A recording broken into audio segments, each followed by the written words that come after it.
Okay, then maybe that wasn't the most realistic noise I could have made for a tiger, but who doesn't like animals? Actually, I can think of a few people, but I'm hoping that you like animals because one of my most favorite, no, it's probably not a phrase, but one of my best poetry inspirations comes from this buddy, or animals in general. Feathers, horns, and claws. And paws. In other words, writing animal poems.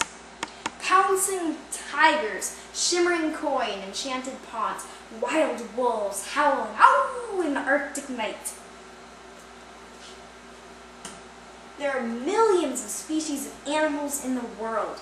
So if you ever say, I have nothing to write about, just think about animals and you'll get a couple million ideas that'll flood into your head. When I'm not sure what to write about, I often turn to my friend in animals for help. There are so many different types of animals: whales, turtles, chipmunks, squirrels, chimpanzees, dogs, cats, and bears, and tigers, of course, just to name a few, that I'm not likely to run out of ideas anytime soon. Every animal you look at, remember, imagine, or see in a picture or on TV can be a source of inspiration for poetry. That means that animals literally offer millions of ideas for poems. You can even take a real animal as inspiration and then make up funny details about it. This may not come as a big surprise to those of you who have read through Dancing Fingers already, but my poem in Dancing Fingers, My Dog Daisy, is not exactly true to life. So for those of you who haven't read it, My Dog Daisy is this poem about a dog that eats liquid lead and, dies. And I took a real animal, a dog, and then I made up a weird story about it. I don't even have a dog named Daisy, or a dog at all. And so that brings me to, you can really make up stories about the animals you see in real life. And you can write about the way animals look, move, smell, or how their fur feels under your skin. So there are really many, many parts of animals that you can write about. From prancing show poodles to earthworms that move by the balance of fluids in their bodies, animals are endlessly amusing and interesting. I can write poems about the way they look or move. I can write poems about their smelly dark caves and their warm grasslands. I can even use an animal as a metaphor to talk about something completely different. So does anybody know what a metaphor is? Well, a metaphor is something that you use to represent something else. And we'll be talking more about those as well. You can use an animal as a metaphor to talk about something completely different. So for instance, I know that one metaphor that may be familiar to all of you would be the eagle, right? So we have an eagle over here. And what is that a metaphor for? Well, in many cases, the eagle is a metaphor for the U.S., or actually it's our national animal. So that is a kind of metaphor. And you can write a poem about your pet. So if you're really thinking a little less high and mighty and more a little bit down home, then you can think about your pet. You can write a poem about a wild animal that you love. So lions, elephants would be a few good examples. So poems really allow us to think about these wild animals and express our feelings about them, as well as the pets that we know well. What? You don't like animals? What animals are you scared of then? Elephants or mice? Some of the most intimidating animals can help us create poems. What is the scariest thing about this animal? Is it something obvious, like its sharp claws, or is it something more subtle, like the sound of its footsteps or the look in its eyes? And subtle would be less obvious. So you can write poems about the things that scare you. Some people might wonder, oh, why do I want to write about something that scares me? Just give me nightmares. But really, these poems can help you express why you're scared to others, so that you don't get teased about being squeamish or something. And you can write about a rat's skittering claws or a crocodile's looming, filthy jaws. Mine aren't too clean. You can write about a hyena's odorous shriek or a raptor's lustrous beak.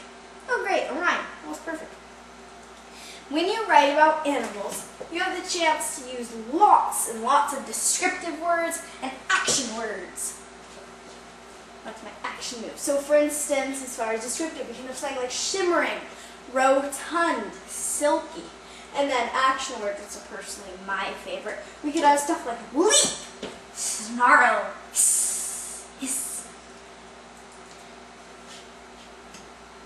And you can describe an animal's sleek coat, its glimmering scales, or its glowering eyes. Cheetahs are swift-moving. Cougars pounce from branches.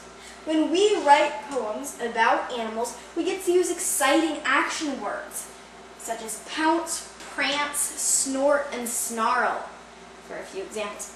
For example, I use lots of action words in my poem, wolf. Here it is. Wolf. My paws walk over earth and stone. I call the wild my only home. My teeth will break the thickest bones. I howl, ow, in the moonlight alone. My feet tap by the haunted mere. My howled common folk can hear. And when they know that I am near, they shiver in their climbing fear. My howling run through the streets, my rush at the coward's feet, my mad desire for bloody meat. And then, in the darkness, I retreat.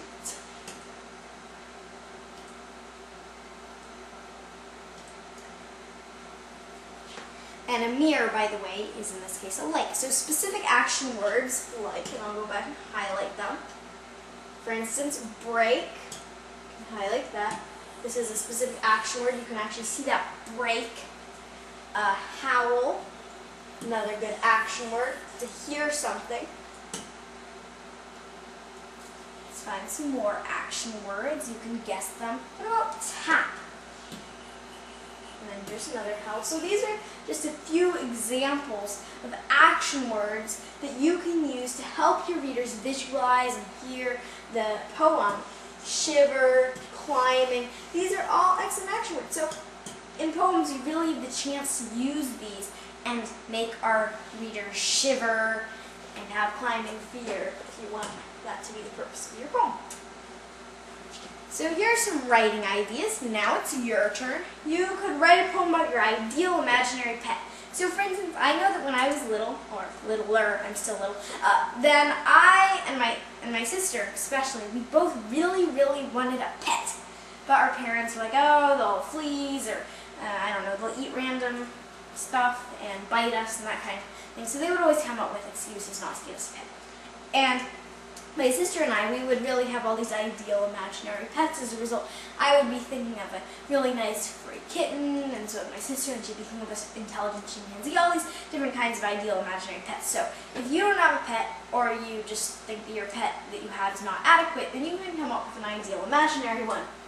Write a poem about the rampage of a formerly meek and mild animal. So have you ever imagined maybe if a mouse started going all around the countryside and rampaging? That might be interesting. Using specific action words, or write a poem about a wild animal on the hunt. You could write a poem that uses an animal as a metaphor. So this is a really fun one because people, when they read your poem, they're thinking, I don't think this poem is just about a lion. I think it might be about courage. So when you use an animal as a metaphor, you're really creating kind of double meanings there. You can write a poem about an animal that scares you. And this is fun because it allows you to express your feelings and explain to others why you're scared. Write a poem about the way a certain animal's coat feels. And write a poem about the way a certain animal moves. So choose 1 or 2 or 3, however many you want of these, and feel free to complete one. I hope that you've enjoyed this segment of Feathers, Horns, and Claws. Next up is Ridiculous Poems, and I hope to see you there.